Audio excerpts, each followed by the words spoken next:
कहानी की शुरुआत में हम पानी में डूबे टोक्यो शहर को देखते हैं, जहां कुछ बच्चे टोक्यो बैटल कोर नाम का एक गेम खेल रहे होते हैं, जिसमें उन्हें एक ऊंचे स्थान पर गड़े झंडे को उखाड़ना होता है। उनकी टीम में 5 प्लेयर होते हैं और जिस भी टीम का कोई भी प्लेयर उस झंडे को उखाड़ता है वो टीम विजेता हो जाती है और विजेता टीम को खाने का सामान दिया जाता है। ये मुकाबला ब्लू ब्लेज और येलो टीम के बीच होता है और दोनों टीम के प्लेयर बहुत ही तेजी से आगे बढ़ रहे होते हैं। तभी ब्लू ब्लेज का एक उसागी नाम का प्लेयर ज्यादा आगे बढ़ने के चक्कर में बबल का सहारा लेता है, जिससे वो एक छत पर जा गिरता है जो बहुत कमजोर होती है और वो छत टूट जाती है, जिससे उसागी नीचे गिरने लगता है और उसके नीचे एंटीलियन पिट नाम का एक भंवर होता है, जिसमें गिरने पर उसकी मौत भी हो सकती थी, पर वो किसी तरह एक चैन के सहारे हवा में लटका हुआ था। उसागी को हवा में लटका देख उस खेल का चीफ सीन बचाव के लिए रेस्क्यू टीम भेजता है, लेकिन रेस्क्यू टीम के पहुंचने से पहले ही उसकी टीम का सबसे होनहार प्लेयर, जिसका नाम हिबिकी होता है, वो बबल का सहारा लेते हुए उसागी को बचा लेता है, क्योंकि वो बबल को महसूस करता था और उसे बबल से एक अद्भुत संगीत सुनाई देती थी। उसके बाद हिबिकी तेजी से फिनिश लाइन तक पहुंचकर उस झंडे को उखाड़कर अपनी टीम को विजेता बना देता है, जिसे देखकर सभी लोग बहुत खुश और हैरान भी होते हैं। उसके बाद हम देखते हैं कि ब्लू ब्लेज की टीम अपनी जीत की खुशी मना रही होती है और वहीं हिबिकी अपना हेडफोन लगाए अकेला बाहर खड़ा होता है। दरअसल हिबिकी को कान की एक बीमारी होती है, जिसकी वजह से उसे शोर से एलर्जी होती है, इसीलिए वो हमेशा हेडफोन लगाए रहता था। तभी वहाँ पे चुपके से उनकी टीममेट मकोतो आ जाती है, जो हिबिकी का हेडफोन ले लेती है। हिबिकी उसे ऐसा करने से मना करता है और हेडफोन वापस मांगता है, तो मकोतो भी उसे वो हेडफोन वापस कर देती है। इसके बाद वो उससे कहती है कि तुमने उसागी को बचाने की जोखिम क्यों उठाई? अगर तुम एंटीलियन पिट में गिर जाते तो उसे हेडक्वार्टर को जवाब देना पड़ता और उन सबको यहाँ से निकाल दिया जाता। तो हिबिकी उससे कहता है कि उसने ऐसा इसलिए किया क्योंकि उसे उसकी जरूरत थी। उसके बाद हम एक टावर को देखते हैं, जहाँ से हमेशा हिबिकी को एक सॉन्ग सुनाई देता था, जिसे सुनकर हिबिकी उस टावर की ओर जाने लगता है। मकोतो हिबिकी को रोकने की कोशिश करती है, लेकिन वो नहीं रुकता और वो टावर की ओर चला जाता है। उसके बाद वहाँ पे सीन आ जाता है, जिसे मकोतो बताती है कि हर बार की तरह सॉन्ग सुनने के लिए हिबिकी टावर की ओर गया है, तो सीन उसके पीछे जाता है।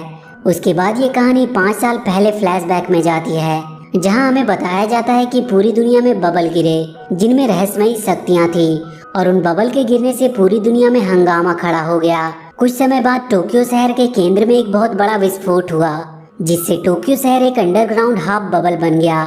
उसके बाद से दुनिया में बबल गिरना बंद हो गया, लेकिन टोक्यो शहर में बबल गिरने की घटना जारी रही और कुछ दिनों के बाद वो बबल फटकर पानी बन गए, जिससे पूरा टोक्यो शहर डूब गया। पूरी दुनिया से वैज्ञानिक टोक्यो में रिसर्च करने के लिए आए, लेकिन कोई भी वैज्ञानिक बबल फॉल फेनोमेना का कारण नहीं बता पाया। धीरे धीरे टोक्यो के लोग अपना घर छोड़ने लगे, क्योंकि पूरा टोक्यो शहर पानी में डूबने लगा था। उसके बाद टोक्यो धीरे धीरे एक वीरान जगह बन गया, लेकिन फिर भी कुछ लड़के वहाँ पे अवैध रूप से रहते थे और ये सब वही अनाथ लड़के थे जिन्होंने वहाँ पे अपनों को खोया था। और उन्हीं में से एक हिबिकी नाम का लड़का ये दावा करता था कि वो सेंटर से आने वाले सॉन्ग को महसूस कर सकता है, जो टावर से निकलती थी, और वो मीनार जो बादलों को घेरता है, जहाँ का गुरुत्वाकर्षण बल इतना स्ट्रॉन्ग है कि उसका कोई अंदाजा नहीं लगा सकता था। इसीलिए कुछ वैज्ञानिकों की ये अफवाह थी कि वहाँ बादलों में कोई प्रेत आत्मा रहती है। इसके बाद हम हिबिकी को देखते हैं, जो उस टावर के सेंटर पर जाने की कोशिश कर रहा था, और जैसे ही वो वहां जाने के लिए छलांग लगाता है, उसे उसकी पुरानी बातें याद आ जाती है और वो वहां से गिरने लगता है। तभी उसके रास्ते में एक स्पाइडर वेब आ जाता है, जिससे बचने की कोशिश में हिबिकी पानी में गिर जाता है, जहां उसे उसकी पुरानी बातें याद आने लगती है और वो पानी में बेहोश हो जाता है। तभी वहाँ एक बबल आता है, जो बहुत सारे बबल को एक साथ मिलाकर एक लड़की का रूप लेता है, और वो लड़की हिबिकी को बचाकर पानी से बाहर निकालती है। और वो लड़की जब भी हिबिकी को छूती है, उसका शरीर बबल बनने लगता है। उसके बाद जब हिबिकी को होश आता है, तो वो उस लड़की को देखकर डर जाता है, क्योंकि उसने उसे पहले कभी नहीं देखा होता है। इसके बाद हम हिबिकी के दोस्तों को देखते हैं, जो उसके ना लौटने पर बहुत परेशान हो रहे थे। तभी उन्हें सिन का शिप दिखाई देता है, जिसे देखकर वो लोग बहुत खुश होते हैं, क्योंकि उसमें हिबिकी भी होता है। इसके बाद उसमें उन्हें वो लड़की भी दिखाई देती है, जिसे देखकर सभी लोग हैरान होते हैं, क्योंकि किसी ने भी उसे पहले कभी नहीं देखा था। उनका चीफ सिन उस लड़की को उनके साथ रहने के लिए कहता है, पर वो लड़की उन्हें बहुत परेशान करती है, क्योंकि उसकी हरकतें जंगली बिल्ली की तरह होती है। तो उनका चीफ सिन उनसे कहता है कि परेशान होने की जरूरत नहीं है, अब से ये लड़की यही रहेगी और ये लड़की बैटल कोर में एक अच्छी खिलाड़ी बन सकती है। इसके बाद हम उस लड़की को देखते हैं जो इस बात से हैरान होती है कि जब भी वो हिबिकी को छूती है तो उसका शरीर बबल बनने लगता है। अगली सुबह वो लड़की उन्हें बहुत परेशान करती है। हिबिकी उस लड़की का नाम ऊटा रखता है। अपना नाम ऊटा सुनकर वो बहुत खुश होती है और जब मकोतो अपने लैब में काम कर रही होती है तो वहाँ उनका चीफ सिन आता है, जिसे वो बताती है कि वो लड़की पहले से बेहतर हो रही है। और उसके अगले दिन बैटल कोर गेम में मुकाबला दी अंडरटेकर और टीम क्रॉफिस के बीच होता है, जिसमें अंडरटेकर के प्लेयर टीम क्रॉफिस के प्लेयर के साथ बहुत चीटिंग करते हैं और वो मुकाबला जीत जाते हैं। उसके बाद रात में हम ऊटा को देखते हैं जो मकोतो से लिटिल मरमेड की किताब लेकर उसे कहानी सुनाने को कहती है। तो मकोतो उसे कहानी सुनाने लगती है।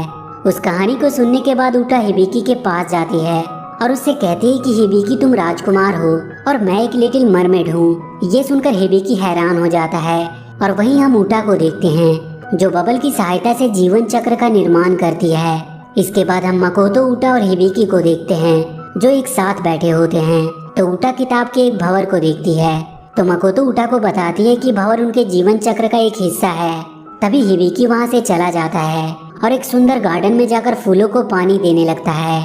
तभी हिबिकी को उसके पीछे किसी के होने का एहसास होता है और जब वो पीछे मुड़कर देखता है तो वहाँ पे ऊटा होती है। वो ऊटा को बताता है कि ये जगह उसका सीक्रेट है और यहाँ पे उसके अलावा और कोई नहीं आता। उसके बाद हिबिकी ऊटा से पूछता है कि क्या तुम भी वेब की आवाज सुन सकती हो? तो ऊटा कहती है कि हाँ, उसे भी वो आवाज सुनाई देती है। इसके बाद ऊटा हिबिकी के हेडफोन की ओर इशारा करती है तो वो उसे बताता है कि बचपन में उसे शहर में होने वाले शोरगुल की आवाज से बहुत डर लगता था, जिसकी वजह से उसकी मॉम ने उसे बहुत से डॉक्टर को दिखाया लेकिन उसका कोई इलाज नहीं मिला। तो उसकी मॉम ने उसे हेडफोन दिया और जब बबल गिर रहे थे तो वो उस टावर पर ही था। तभी वहाँ पे एक धमाका हुआ और जब उसकी आंख खुली तो वो देखता है कि उसे बचा लिया गया था और बाकी सब कुछ तबाह हो गया था। और उसी के बाद से उसे उस टावर से एक सॉन्ग सुनाई देता है जो सभी आवाज से बिल्कुल अलग है और वो ऊटा से कहता है कि उसने इससे पहले किसी को ये बात नहीं बताई। इसके बाद वो दोनों वहाँ पे बहुत एंजॉय करते हैं और वहीं हम मकोतो को देखते हैं जो अपने लैब में होती है। तभी वहाँ पे अंडरटेकर टीम के प्लेयर आ जाते हैं और उसे किडनैप करके ले जाते हैं। उन्होंने ये सब इसीलिए किया होता है ताकि वो ब्लू ब्लेज के साथ लाइव स्ट्रीम करके पैसा कमा सके। और इसके बाद वो ब्लू ब्लेज के बचे 3 प्लेयर को भी भंवर में फंसा देते हैं और वो तेजी से आगे बढ़ने लगते हैं। और जब ऊटा भंवर को देखती है तो वो उसमें जंप लगा देती है लेकिन वो उसमें गिरती नहीं है, वो बबल के सहारे आगे चली जाती है। तो हिबिकी भी अपने साथी की मदद से ऊटा के पास पहुंच जाता है। उसके बाद दोनों तेजी से आगे बढ़ने लगते हैं। उन दोनों को तेजी से आगे बढ़ते देख अंडरटेकर टीम के प्लेयर उन्हें नीचे गिराने की कोशिश करते हैं लेकिन वो दोनों उनका सामना करते हुए उस झंडे तक पहुंच जाते हैं और वो ये मुकाबला जीत लेते हैं और अपने साथी मकोतो को भी वहाँ से छुड़ा लेते हैं। उसके बाद वो हमेशा की तरह अपनी जीत को सेलिब्रेट करते हैं और वहीं हम ऊटा को देखते हैं जो बाहर खड़ी उस टावर की ओर देख रही होती है। तभी वहाँ एक स्पाइडर वेब आता है और वो उसमें चली जाती है जहाँ उसे पता चलता है कि उसे उसकी बहनें सागर में बुला रही है और अगर ऊटा नहीं जाती है तो वो उसकी जगह को तबाह कर देंगे। तभी वहाँ हिबिकी आ जाता है जो ऊटा को उसकी पहली जीत के लिए उसे एक गिफ्ट देता है जिसे लेकर ऊटा बहुत खुश होती है। उसके बाद हिबिकी ऊटा को बताता है कि आज उसने पहली बार अपने आप को महसूस किया है और ये सब सिर्फ उसी की वजह से संभव हो पाया। तभी हिबिकी देखता है कि वो बबल फिर से गिरने लगते हैं। गिरते बबल को देखकर मकोतो हैरान हो जाती है क्योंकि ये बबल ठीक वैसे ही होते हैं जो 5 साल पहले गिरे थे और वो अपने साथियों को बताती है कि ये सेकंड बबल फेनोमेना है और उन्हें जल्दी से टोक्यो शहर को छोड़ देना चाहिए। तो उसागी उन्हें बताते हैं कि ऊटा और हिबिकी अभी तक नहीं आए हैं और वहीं हम ऊटा और हिबिकी को भी देखते हैं जहाँ हिबिकी ऊटा को संभालने के लिए उसका हाथ पकड़ता है तो उसका हाथ बबल बन जाता है और एक बबल जाकर हिबिकी के चेहरे पे गिरता है। तो उसे याद आता है कि जब पहली बार बबल गिरा था तो उसे जो बबल मिला था वो ऊटा थी जिसमें से उसे वो मधुर सॉन्ग सुनाई देता था। इसके बाद ऊटा हिबिकी को बताती है कि आज उसका आखिरी दिन है, उसे उसकी बहन बुला रही है और वो हिबिकी को उसका पीछा करने से मना करती है। ये कहकर ऊटा वहाँ से जाने लगती है तो हिबिकी उसके पीछे जाने की कोशिश करता है। तभी वहाँ पे रेड बबल आ जाते हैं और हिबिकी को पकड़कर पानी में गिरा देते हैं पर तब तक उनके दोस्त जहाज लेकर वहाँ पर पहुँच चुके थे और वो हिबिकी को बचा लेते हैं। उसके बाद वहाँ सब बर्बाद होने लगता है, पानी का स्तर बढ़ने लगता है और ऐसा लगता है कि उनका शिप वो टावर खींच रहा है। और वहीं हम ऊटा को देखते हैं जो टावर के केंद्र में चली जाती है और इधर हिबिकी इस टावर पर जाने की तैयारी कर रहा होता है। और जब उसके दोस्त उसे ऐसा करने से मना करते हैं तो हिबिकी कहता है कि ऊटा वहाँ पर फंसी है और उसे उसकी जरूरत है। तो सभी लोग उसके साथ जाने के लिए तैयार हो जाते हैं। तभी वहाँ पे अंडरटेकर टीम के प्लेयर आ जाते हैं जो उनकी मदद के लिए अपने अनोखे जूते उन्हें देते हैं। इसके बाद हिबिकी और उसके दोस्त उस टावर की तरफ निकल पड़ते हैं। वो लोग उस जूते की मदद से बहुत जल्द ही टावर तक पहुँच जाते हैं और जैसे ही वो टावर पर जाते हैं तभी वहाँ रेड बबल आ जाते हैं जो उन्हें नीचे गिराने की कोशिश करने लगते हैं। लेकिन हिबिकी बहुत तेजी से ऊपर की ओर जा रहा था और जैसे ही वो ऊटा को पुकारता है वो और उसके दोस्त नीचे जाने लगते हैं। और जब वो नीचे देखते हैं तो वहाँ 2 स्पाइडर वेब होती है जो उन्हें तेजी से नीचे खींच रही होती है। उन्हें कुछ समझ में नहीं आ रहा होता है कि वो क्या करे। तभी उनकी मदद के लिए वहाँ उनका चीफ सिन आता है और उनसे कहता है कि वो आगे जाएगा और वो लोग उसके पीछे आए। और सिन आगे बढ़ने लगता है और बाकी के लोग उसके पीछे जाते हैं। और वहीं हिबिकी अपने दोस्त काई और सिन की मदद से उस टावर के सेंटर में चला जाता है।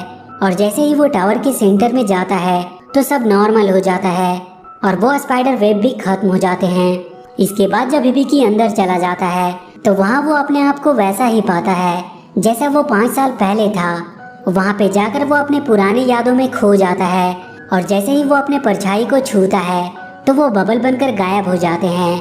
तभी उसकी नज़र ऊपर जाती है जहाँ वो ऊटा को देखता है जो अपनी बहन के साथ समुद्र के तल में जाने वाली होती है। तो हिबिकी ऊटा को रोकने के लिए उसके पास जाने की कोशिश करता है पर तभी वो नीचे गिर जाता है और उस टावर से रेड वेव निकलने लगती है जिसको देखकर सिन कहता है कि अब ये टावर गिरने वाला है। और वहीं हिबिकी पर वो रेड बबल हमला कर देते हैं और उसे अपने अंदर कैद कर लेते हैं जिससे हिबिकी का दम घुटने लगता है। उसे मरता देखकर ऊटा अपनी बहन से अपना हाथ छुड़ाकर हिबिकी के पास आती है और उसे बचा लेती है। इससे उस टावर सेंटर के रेड बबल ब्लू बबल में बदल जाते हैं और वो टावर भी अब गिरने लगता है। तभी हिबिकी देखता है कि उसके छूने से ऊटा बबल बनती जा रही है और वहाँ पे बहुत से रेड बबल आ जाते हैं और उन दोनों पर हमला कर देते हैं। पर हिबिकी किसी तरह ऊटा को लेकर वहाँ से बचते हुए निकल जाता है। इसके बाद हम देखते हैं कि टोक्यो शहर जो हाफ बबल से कवर था अब वो समाप्त हो चुका है। और वहीं हम ऊटा को देखते हैं जो हिबिकी के संपर्क में आने से पूरी तरह से बबल बन जाती है और पानी में चली जाती है। तभी वहाँ पे हिबिकी के दोस्त आ जाते हैं और वो सब देखते हैं कि ऊटा बबल बनकर चारों तरफ गिर रही होती है। तो उसे देखकर सब लोग इमोशनल हो जाते हैं। इसके बाद हमें इस कहानी में बताया जाता है कि इसी प्रकार हमारा शरीर जिन तत्वों से मिलकर बना है वो हमारे मरने के बाद इन्हीं में फैल जाते हैं और भंवर में मिलकर पुनः एक जीवन का निर्माण करते हैं। और इसी प्रकार इस ब्रह्मांड में जीवन चक्र की प्रक्रिया चलती रहती है।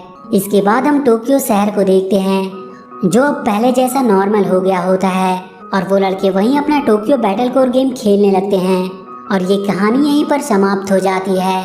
तो वीडियो अगर अच्छी लगी हो तो please do like and share the video and please subscribe to my channel and press that bell icon.